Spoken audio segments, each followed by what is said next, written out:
이번 현장 사진은 건축주가 예비 건축주가 봐도 아니면 일반인이 봐도 뭐가 잘못이 됐는지 대부분 알 수 있을 거라고 봅니다.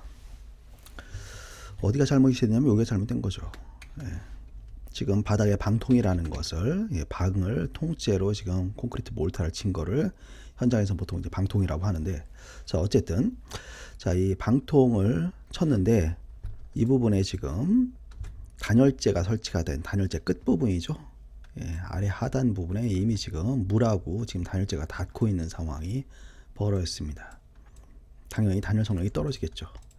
자, 그래서 이 부분이 이제 잘못된 거를 이제 알 수가 있는데,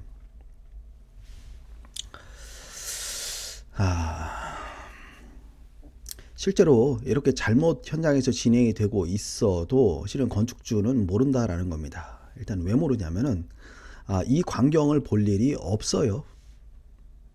무슨 얘기냐면은 실제로 방통을 쳐 있는 상태에서는 지금 이 안에 들어갈 수가 없거든요. 양생이 안 됐으니까 들어갈 수가 없죠. 자, 그러니까 밖에만 있고 밖에서만 볼 수가 있는데, 밖에 있다 보니까 실은 뭐 전문가 아닌 상태에서는 이게 뭔지 잘 모르고 있고 가까이 가서 볼 수도 없는 상황이죠.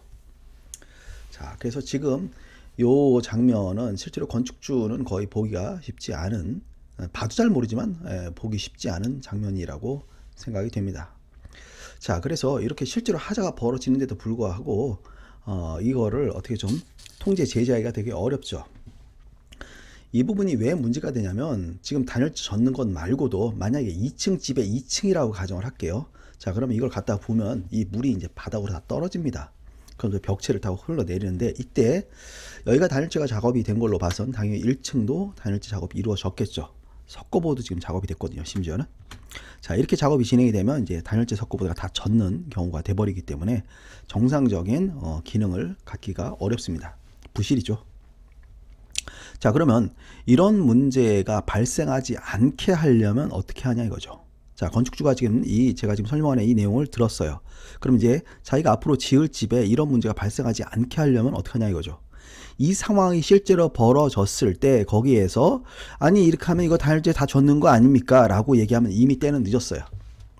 이게 뭐냐면 흔히 얘기하는 뭐 기차 떠나고 또는 뭐 버스 떠나고 나서 남아있는 사람끼리 싸우는 얘기가 되는 거거든요. 절대 여기서 어떤 해법을 찾기는 거의 불가능합니다. 거의 불가능한 게 아니고 그냥 불가능합니다.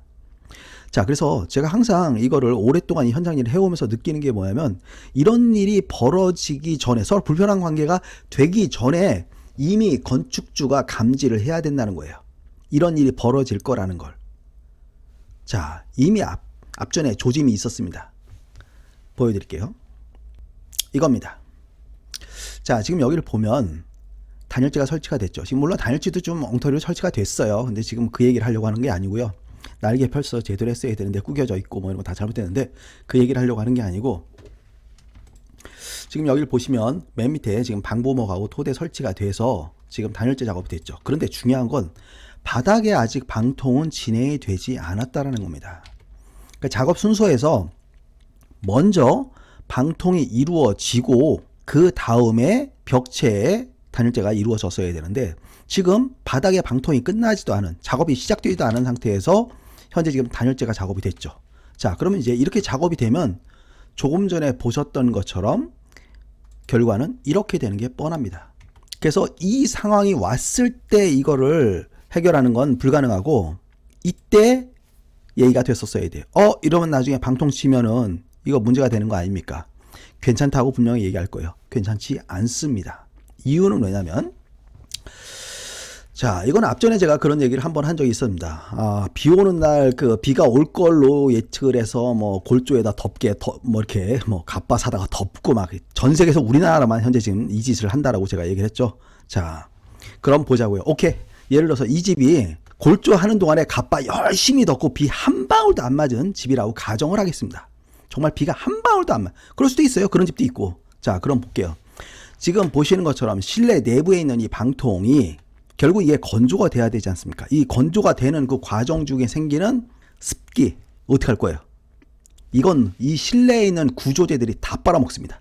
그리고 지금 이 사진의 현장 같은 경우는 어때요? 단열재도 마찬가지죠. 자, 그래서 단열재는 무조건 있으면 안 돼요, 지금. 구조제는 어때요? 구조제가 다 빨아먹어요. 합판이 다 빨아먹습니다. 그럼 어떻게 해야 돼요? 말려야 됩니다. 함수율 측정기로 찍어서 기준치 이하로 숫자가 나왔을 때 실은 다음 단열재 작업을 해야 되는 거예요. 감리는 그걸 체크를 해야 됩니다. 그런데 제가 지금 얘기했잖아요. 이 현장이 예를 들어서 비가 오는 거, 공사 골조 기간 동안에 비가 한 방울도 안 맞았다고 가정을 할게요. 실제로 보면 간혹 그런 건축주민들 있습니다. 저희가 이제 공사를 하다 보면은 뭐 옆집 앞집에 있는 아주머니가 우리 집 지을 때는 골조하면서 비 한 방울도 안 맞았다고. 아, 정말 깝깝한 아주머니. 정말 답답한 얘기 하고 있는 거죠. 그건 중요하지 않다니까요. 중요한 건 뭐예요? 방통을 쳤을 때 치고 난 이후에 이 구조제의 함수율 측정기를 찍어서 함수율이 기준치 이하 나왔을 때 그 다음 공정 들어가는 게 중요합니다. 과연 그것까지 아셨을까요? 그것까지 체크가 됐을까요? 이거를 염두를 해두시기 바랍니다. 중요한 얘기입니다. 굉장히 99.999% 이루어지지 않고 있는 부분이기 때문에 굉장히 꼼꼼하게 챙기시기 바랍니다.